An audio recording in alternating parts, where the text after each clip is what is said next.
Jambo la kwanza mjue, hajawahi kuzungumzia shida ya bei ya bidhaa hii ambayo huwa wanaweka masufuria kichwani. Kwenye ile kamati tukikaa huwa wazungumzii hilo.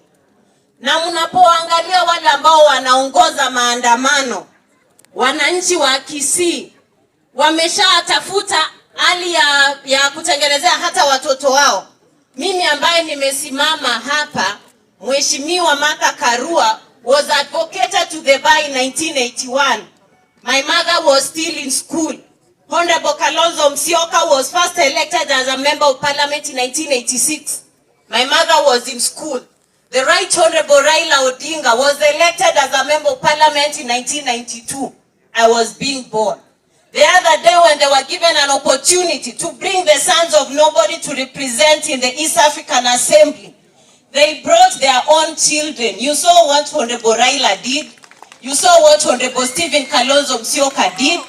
William Ruto had an opportunity of bringing his son and daughter, but he brought the son of a nobody, Maina Karobia, to represent us in the East African community.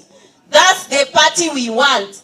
A party which identifies sons and daughters of nobody, the mothers and fathers whose names are not in history.